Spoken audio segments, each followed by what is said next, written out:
প্রথম দফার ভোট গ্রহণের দিন মুর্শিদাবাদ জেলার রেজিনগর ও নওদা বিধানসভা কেন্দ্র ধরা পড়ল উৎসবের আমেজ।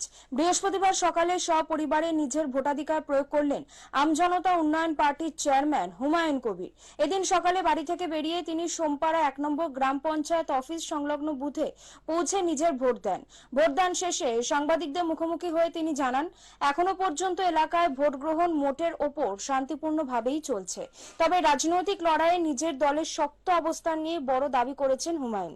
তার কথায়, মানুষের স্বতঃস্ফূর্ত অংশগ্রহণ আমাদের পক্ষেই যাচ্ছে। আমরা আশাবাদী যে রাজ্য জুড়ে আমাদের দল 60টিরও বেশি আসন জয়লাভ করবে। মুর্শিদাবাদ জেলার অন্যতম হেভিওয়েট নেতা হিসেবে তার এই মন্তব্য ঘিরে ইতিমধ্যেই রাজনৈতিক মহলে শুরু হয়েছে জোর চর্চা।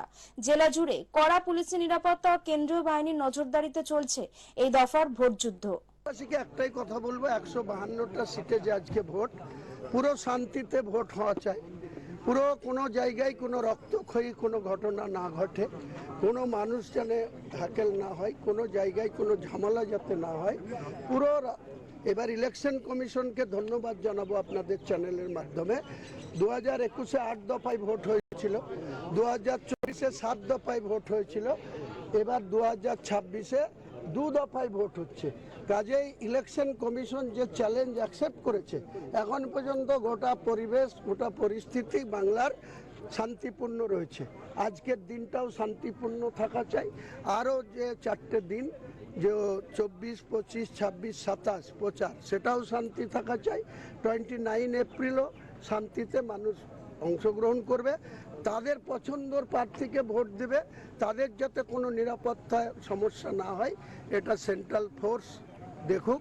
কারণ রাজ্য পুলিশের উপর নির্ভর নয় মানুষ, কারণ রাজ্য পুলিশ এখানে পক্ষপাতিত্ব করে, শাসক দলের হয়ে এক কথায় দালালি করে, পক্ষপাত করে। কাজেই ইলেকশন কমিশনকে আমরা ধন্যবাদ দেব। এবারের ইলেকশনে এই মুর্শিদাবাদকে কন্ট্রোল রুম কলকাতায় আলাদা করে খোলা হয়েছে 22টা সিটের জন্য। কাজেই কোনো জায়গায় কোনো সমস্যা হলে আমাদের কাছে কন্ট্রোল রুমের নাম্বার আছে, এবং যে কোনো আমাদের এজেন্ট বা আমাদের দলের কর্মী বা আমাদের দলের প্রার্থীদের কাছেও এখানে অবজারভার আছে।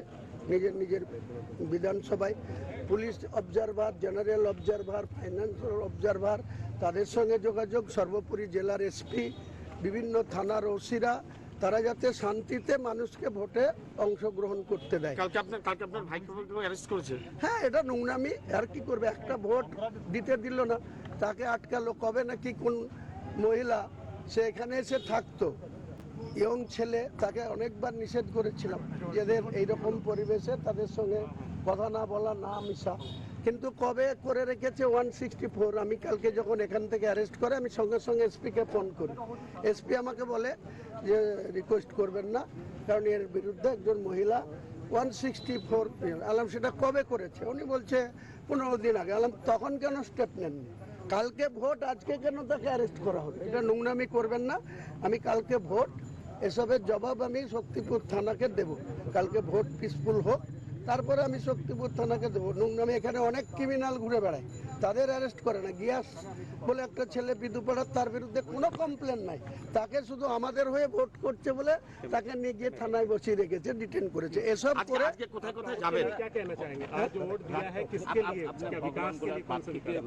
আটক করে রেখেছিল থানার মধ্যে ভগবান বলার। দেখুন, আমার কাছে সেরকম কোনো ইনফরমেশন নাই, দেখে বসিয়ে রেখেছিল। তো এসব করে আটকানো যাবে না। ভগবানগুলার প্রার্থীর নামও হুমায়ুন কবির, সে জিতবে। মৌলানা হাবিবুর রহমান জলঙ্গির প্রার্থী, সেও জিতবে। মৌলানা মোশাররফ হোসেন মন্ডল জমকলের প্রার্থী, তৃণমূলের আইপিএস হুমায়ুন কবির প্রার্থী, সে হারবে। আমার প্রার্থী মৌলানা মোশাররফ মন্ডল জিতবে। আমি হুমায়ুন কবির রেজিনগরে জিতবো। আপনি 4 তারিখের জন্য ওয়েট করুন না। আজকে যে 152টা সিট, তার মধ্যে আমার দলের 78টা প্রার্থী আছে, একদম কুচবিহার থেকে শুরু করে বিভিন্ন জায়গায়। 78টার মধ্যে আজকে যে নির্বাচন হচ্ছে, 60টা সিট আমরা জিতবো। আপনি আগামী দিনে ওয়েট করুন। 80 থেকে 85 সিট নিয়ে বাংলায় যাব, আর বিধানসভায় যাব। বিধানসভায় আমি যাব না, আমি সমস্ত জিতা সিটের প্রার্থীদের নিয়ে ঐতিহাসিক মুর্শিদাবাদ, যেখানে নবাব প্লেস ছিল, বাংলা বিহার উড়িষ্যার শেষ নবাব সিরাজদৌল্লা বসতো, তার অদ্বিতীয় দূরে মতিঝিল পার্কে ওয়েট করব। দেখুন না কত রতি মহরতি এই মুর্শিদাবাদে আসে। কালকে ব্যুরো রিপোর্ট, চ্যানেল 10।